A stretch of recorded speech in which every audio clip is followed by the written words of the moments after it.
Magandang araw po muli mga kapinoy. Ay. Mainit na po ngayon, ano? 87 degrees. Pauwi tayo ng bahay. Ngayong araw na to ay June 20, ano? At simula na po ng summer, maya-maya pa. Okay? Dito sa Northeast. Alright. So, habang ako kanina ay nasa trabaho, napag-isip-isip ko, bakit nga ba maraming pumipigil? Bakit maraming pumipigil na matuloy ang impeachment na to? Hindi naman po natin pwedeng ipagkaila, ano? Obvious naman na talagang pinipigilan. Kahit pa sabihin ni Sara Duterte na, yes, gusto ko matuloy ang impeachment trial na yan. I want bloodbath. Pero iba naman po ang kanyang kinikilos sa kanyang sinasabi. Ano? Ang ikinikilos niya ngayon ay kini-question niya o ni-raise niya yung question na yan sa Supreme Court, yung kanyang legality daw ng impeachment na yan. Ano? At sinasabi at yung legality na yan, ang tinatanong diyan ay kung meron daw abang violation ng one impeachment rule a year, ano, na binibigay o pinapahintulutan ng ating Constitution. Kasi po sa ating Constitution, isang beses ka lamang po pwedeng mag-file ng impeachment sa isang impeachable officer sa isang taon. No?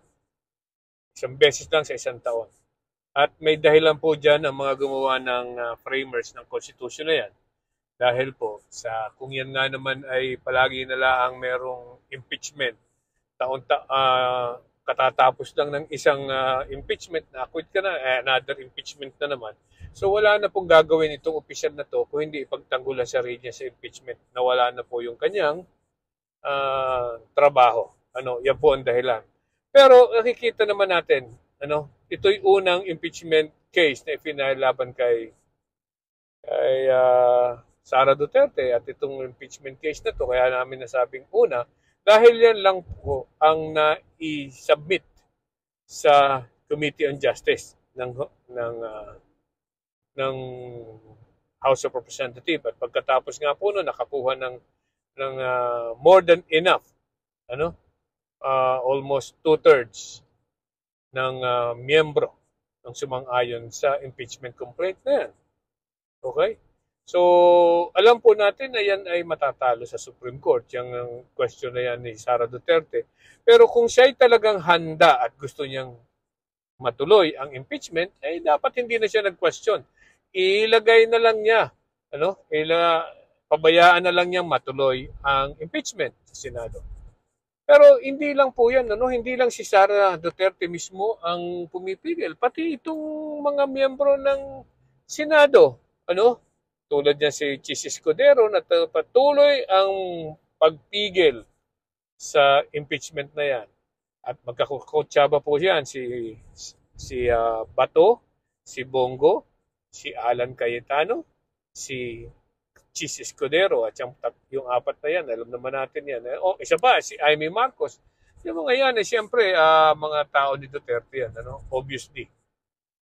So, pinipigilan nila sa buong makakaya nila, Although alam naman nila na baka naman talagang bobo, pero ang nasa Constitution po natin ay ang obligasyon lang nila ay bistahin, at desisyonan, try and decide the impeachment case. Yun lang po ang trabaho nila. So, magtataka tayo, bakit napakarami, Napakarami ng gustong pumigil dyan, napakarami. At hindi naman po sinabing napakaraming tao, Kundi yung pong mga opisyales natin ang siyang pumipigil.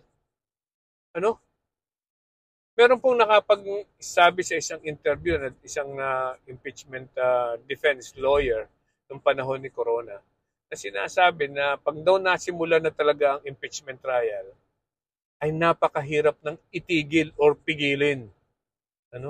Lahat na daw po ng ebidensya ay po pwedeng lumabas. Basta kasama sa sa habla o sa complaint ay lalabas ang ebidensyang gusto ilabas ng prosecution at hindi na daw po mapipigilan. So sa ganitong salita at sa ganitong senaryo, ano ang ayaw ipalabas ni Sara Duterte at ng kanyang mga kampon sa impeachment trial? Meron ba talaga silang itinatago? And obviously, ang sagot diyan ay meron. Ano? Meron silang itinatago na ayaw nilang mabuksan. At pag nabuksan yun, ay siguradong tapos ang mga Duterte at itong mga tao na dumedepensa sa kanya, itong mga senador na to. And I can't see any reason why these senators will do the best they can hanggang sa, sabi nga ni Padilla, kahit sunugin siya, mangangamoy Duterte siya. No? So, everything they can, they will do para wag lang masimulan ang kay Duterte, ay kay Sara Duterte impeachment trial. Ano ang kinatatakot nila?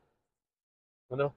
Kung walang kasalanan niya si Sara Duterte at walang tinatago katulad ng mga confidential funds na yan, kung talagang totoo na ginamit niya ng tama ang mga pondo na yan, anong kinatatakot niya?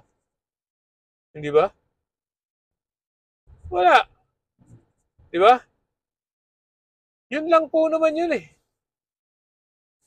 Dapat itong mga Cisco, ako kay Sara Duterte, kung talagang wala akong kinalalaman yan, ilalabas ko. Sige, ilabas nyo sa akin, sasagutin ko lahat yan. Yeah. Baka naman kaya natatakot sila na lumabas na totoo yung sinasabi ni Trillanes tungkol sa bilyong-bilyon o daang milyon na labas-pasok sa bank account na magkasama sila ni Rodrigo Duterte. Ano? Yan po ang matagal nang sinasabi ni Trillanes na hindi mapabuksan dahil ayaw pumayag ng mag-amang yan na buksan ang bank account na yan. Palagay ko, totoo no? Totoo. Na yung mga yan ay nakikinabang sa mga sindikato. Kasi yun daw, pag yun na lumabas, yung bank account na yun, yung mga transactions sa bank account na yun, ay sabi ni Trillanes, definitely, hindi nila kayang ipaliwanag kung sang kamay ng Diyos ginamit yun o kung sang kamay ng Diyos nanggaling yun. Yung labas-pasok ng mga daang milyong piso na yun sa bank account nila. Hindi nila mapaliliwanag yon. At hindi kasama yon sa kanilang salin. Yan ang ayaw lumabas ng mga Duterte. At bakit pati mga senador? Baka sa akin lang baka maya sa halip na dugo ang dumalak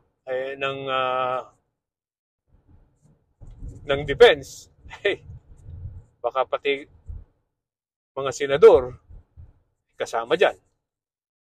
Hindi kaya nakinabang din ang mga senador diyan? Yan, watch out pa. ay, itong si Waze talaga, napakaingay. Every time na ako'y nag-vlog, tuloy ang ingay. Okay, so, yun. Palagay ko, yun ang dahilan kung bakit ayaw nilang matuloy. Kahit matuloy man lang ang impeachment. Kasi pag natuloy ang impeachment, hindi na nila kayang harangan pa. So they are hoping against hope. And they are doing the best they can para lang mapigilan ang pagsisimula ng impeachment. Yeah. Nagtatanong lang po, kung talagang walang kasalanan yan, di ba? Sinasabi ng mga DDS nung panahon ni Duterte, kung hindi kayo kung wala kayong kasalanan, bakit kayo natatakot? Yan po, ganyan. Ngayon, ibabalik ko sa inyo. Kung walang kasalanan si Sara Duterte, anong kinatatakot nyo?